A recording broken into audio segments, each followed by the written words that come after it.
महोदय, मैं भी संदीप शर्मा जी को सुन रहा था, हरीश चौधरी जी को सुन रहा था। संदीप शर्मा जी कह रहे थे कि इतनी बड़ी अर्थव्यवस्था कोचिंग के आधार पर पूरे देश में, विश्व में है। हरीश चौधरी जी कह रहे थे कि इसकी ज़रूरत क्यों पड़ी। और मैं मेरी बात भी इसमें जोड़ना चाहूँगा कि आज जिस तरीके से हम स्कूल को देखते हैं, स्कूल के साथ में जो दो तरीके के कोचिंग सेंटर हैं। एक कोचिंग सेंटर वो है जो प्रवेश परीक्षा के लिए तैयारी करवाते हैं, जिसमें नीट हो गया, जेई हो गया, क्लैट हो गया। दूसरे कोचिंग सेंटर वैसे हैं जो हमें सरकारी सेवाओं के लिए तैयारी कराने के लिए कोचिंग सेंटर बने हुए हैं। आज अगर हम देखेंगे ग्रामीण परिवेश का, अगर कोई विद्यार्थी होगा और उसके परिजन, भले ही वो शहर में रहे या ग्रामीण परिवेश का हो, हर परिजन को ये चिंता रहती है कि आज के इस युग में जो प्रतिस्पर्धा सब में है, मेरा बेटा डॉक्टर बने, मेरा बेटा इंजीनियर बने, मेरा बेटा इस फील्ड में जाए, और वह पूरी मेहनत करके अपने खून पसीने की कमाई को उस बच्चे के विद्यालय की शिक्षा में लगाते हैं। और जब उसको लगता है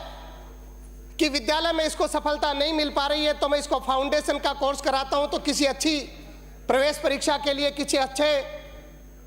जिस इंस्टीट्यूट का कोई प्रचार प्रसार होता है या जो जिसके रिजल्ट पिछले बार के देखे जाते हैं, उसके आधार पर उसको प्रवेश दिलाया जाता है।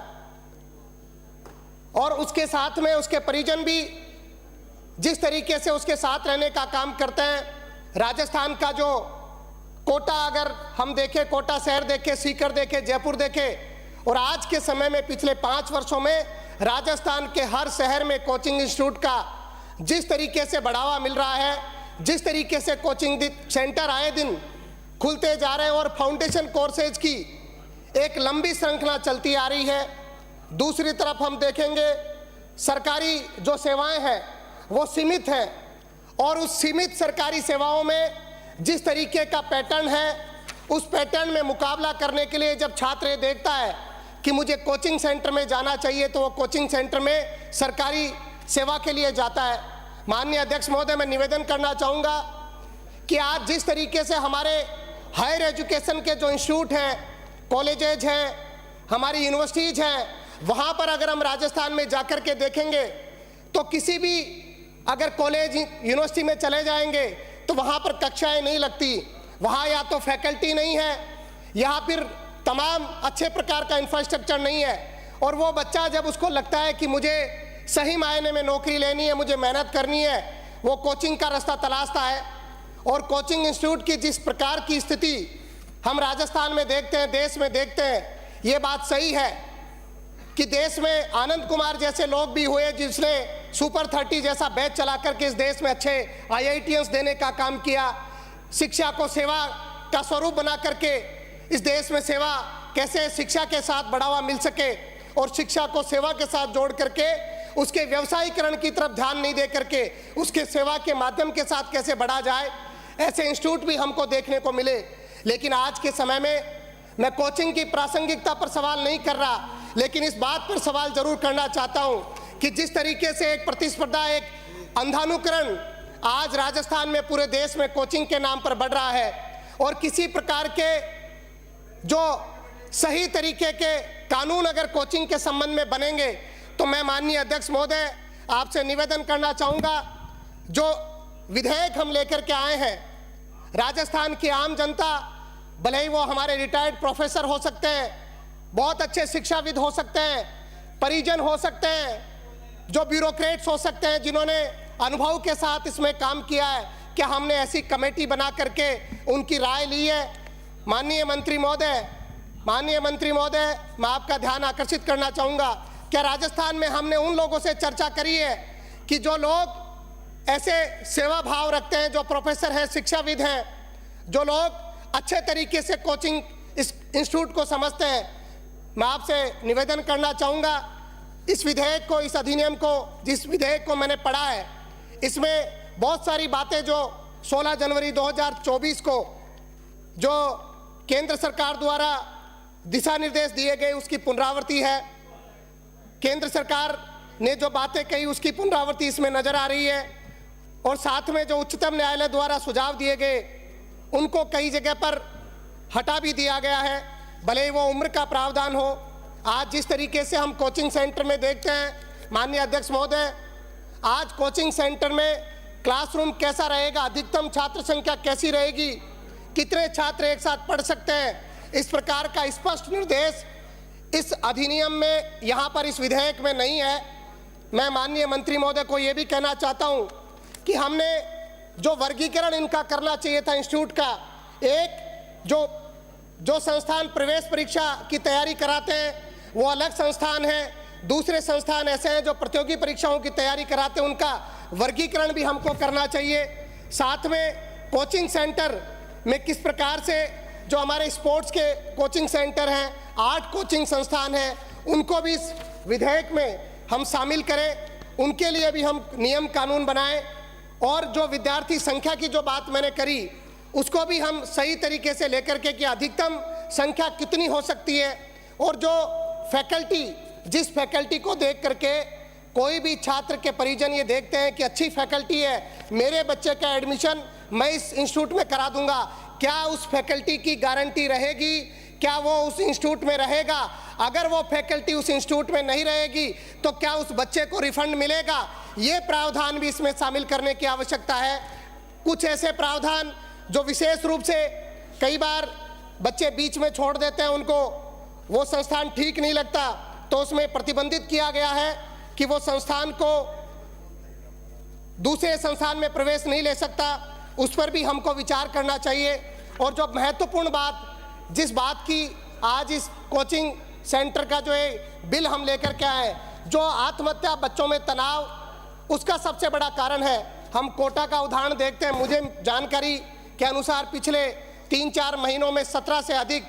छात्रों ने वहां पर जान दी है। राजस्थान में अलग अलग हिस्सों में हम देखेंगे, या देश में अलग अलग हिस्सों में देखेंगे, कई जगह पर दुर्घटनाएं भी हुई हैं कोचिंग सेंटर में, क्योंकि बहुत बड़ी छात्र संख्या होने के कारण वहां पर इस प्रकार के। माननीय अध्यक्ष महोदय, मेरा विषय ठीक नहीं है तो आप मुझे भले विषय अच्छा है, तो ये विषय सचेतक महोदय कह रहे थे कि कुछ सदस्य छोटा बोल रहे हैं, तो मंत्री महोदय थोड़ा कम बोलेंगे। अगर ऐसा कुछ नहीं है, टू द पॉइंट आ जाओ आप। अच्छा बोल, माननीय अध्यक्ष महोदय, आप अच्छा बोल रहे हैं, टू द पॉइंट। धन्यवाद माननीय अध्यक्ष महोदय। मेरा ये कहना है कि मानसिक दबाव उन बच्चों पर बहुत ज़्यादा रहता है, जो पैटर्न जिस प्रकार का रहता है, कई बार syllabus, out of syllabus paper आ जाता है, और ये सारी प्रकार की समस्याओं की वजह से वो मानसिक तनाव में आ जाता है। मेरा ये भी निवेदन है कि बच्चों के साथ में परिजनों का भी बार बार उनकी काउंसलिंग करी जाए, ताकि बच्चों से उनका व्यवहार उस कोचिंग सेंटर के, उस कोचिंग में पढ़ने के दौरान कैसा रहे, उस पर भी कोई इस प्रकार की काउंसलिंग का सिस्टम कोचिंग सेंटर में रहे, जिससे उन बच्चों को एक स्वतंत्र वातावरण मिल सके। और बच्चों पर बहुत बड़ा दबाव रहता है, बच्चों को केवल पढ़ाई के साथ में एक्स्ट्रा जो एक्टिविटी, वहाँ पर इस प्रकार का कोई प्लेइंग जोन हो जिससे बच्चे तनाव मुक्त हो सके, इस प्रकार की व्यवस्था भी उस कोचिंग सेंटर में रहनी चाहिए। कोचिंग सेंटर में इसके साथ में जो बहुत ज़्यादा आवश्यक है, क्योंकि आज के समय में ऑनलाइन कोचिंग बहुत ज़्यादा बढ़ गई है, क्या ये जो बिल हम लेकर के आए हैं, क्या ऑनलाइन कोचिंग संस्थान भी इसके अंतर्गत रहेंगी क्या? ये भी एक बहुत बड़ा चिंता का विषय, इसमें स्पष्ट रूप से इसको लिखा नहीं गया है। तो मैं आपसे निवेदन करना चाहूँगा कि इस प्रकार की जो राजस्थान के हालात को देखते हुए, परिस्थितियों को देख करके मैं ये कहना चाहता हूँ, कोचिंग सेंटर रहे, लेकिन जिस शिक्षा की बात हम सेवा के साथ में जोड़ते हैं, आज के समय में पूरे भारतवर्ष में देखें तो शिक्षा का जो स्वरूप है वो व्यवसायीकरण के साथ बढ़ता हुआ दिखाई देता जा रहा है। और इसका बड़ा कारण अगर कोई रहा है तो हमने हमारे इंस्टीट्यूट को, हमारे सरकारी विद्यालयों को, हमारी यूनिवर्सिटीज को, हमारे कॉलेजेस का जो स्तर है हमने कहीं ना कहीं कम कर दिया है, जिसकी वजह से कोचिंग सेंटर पर अत्यधिक दबाव है और बच्चों पर इस प्रकार का मानसिक दबाव बढ़ने के कारण आत्महत्या जैसे प्रकरण भी बढ़ रहे हैं। तो मैं माननीय अध्यक्ष महोदय, सरकार का ध्यान इस ओर आकर्षित करना चाहूँगा कि जहाँ पर सरकारी विद्यालय है वहाँ पर अगर रिक्तियाँ हैं, शिक्षक वहाँ पर नहीं है, तो उनको भरा जाए। जो यूनिवर्सिटी कॉलेज है वहाँ पर फैकल्टी नहीं है, वहाँ पर कक्षाएं लगे, वो कक्षाएं तब लगेंगी जब फैकल्टी वहाँ पर आएगी। तो इस कानून को, इस बिल को जब हम लेकर के आए, निश्चित रूप से जनमत के लिए, चर्चा के लिए हम इसको लेकर के जाएं और तमाम हर प्रकार के लोगों से चर्चा करके, जो यहाँ के शिक्षाविद हैं, यहाँ के नागरिक हैं, और मैं कहना चाहता हूं जो कोचिंग सेंटर के संचालक भी हैं, अगर उनसे भी हम इस प्रकार की राय के साथ उनको आमंत्रित करेंगे तो एक अच्छे प्रकार का कानून हम यहाँ पर ला सकते हैं और उनको सही तरीके से, क्योंकि अधिकारियों ने जिस तरीके से जिला स्तर पर कमेटी बनेगी, मैं मानता हूँ कि कोई भी बिल अगर बनता है तो मैं निश्चित रूप से मानता हूँ कि ज़्यादातर उसका हिस्सा कॉपी, मैं जिसको कहता हूँ कि भाई बहुत ज़्यादा तैयारी के साथ ये बिल मुझे देखने को नहीं मिल रहा, तो इसमें जनप्रतिनिधि, समाज सेवी, एनजीओ और इस प्रकार के संस्था के लोगों को भी जोड़ा जाए ताकि एक अच्छा वातावरण हो सके। और राजस्थान में कोचिंग सेंटर, ये बात सही है कि कोचिंग सेंटर से बच्चों को अतिरिक्त मदद मिलती है, लेकिन उसके साथ में जो दबाव के कारण कई प्रतिभाएं हमारे बीच से चली जाती है, कई परिवार अनाथ हो जाते हैं, उस बात की चिंता भी आवश्यक है। और कोचिंग सेंटर को किस प्रकार के वातावरण में उनको रखा जाए, मैंने पिछले दिनों एक लेख पढ़ा, उसमें कोचिंग सेंटर के बारे में बहुत बड़ी चर्चा थी, और वो चर्चा थी कि जो वातावरण है, जो एनवायरनमेंट है, वो प्रदूषित है, और कोचिंग सेंटर अगर कहीं पर बने तो निश्चित रूप से एक जोन तय किया जाए कि कोचिंग सेंटर यहाँ पर बनेंगे जहाँ पर इको फ्रेंडली, जो पर्यावरण के साथ में उनको जोड़ करके, क्योंकि जो बच्चे हैं अगर उनको कोचिंग सेंटर में तनाव रहता है, अगर वो शहर में बाहर निकलेंगे वहाँ पर तनाव मिलेगा, प्रदूषित वातावरण मिलेगा, तो निश्चित रूप से उनके स्वास्थ्य पर बुरा असर पड़ेगा। इसलिए आवश्यक है कि हमें चर्चा कराएं और कोचिंग सेंटर के लिए है हम एक ऐसा वातावरण तय करें जिससे प्रदेश के छात्र के साथ न्याय हो सके, अभिभावक के साथ न्याय हो सके, और जो सही मायने में शिक्षा को सेवा का मार्ग लेकर के चल रहे हैं उन लोगों को लाभ मिल सके। आपने बोलने का मौका दिया, बहुत बहुत धन्यवाद।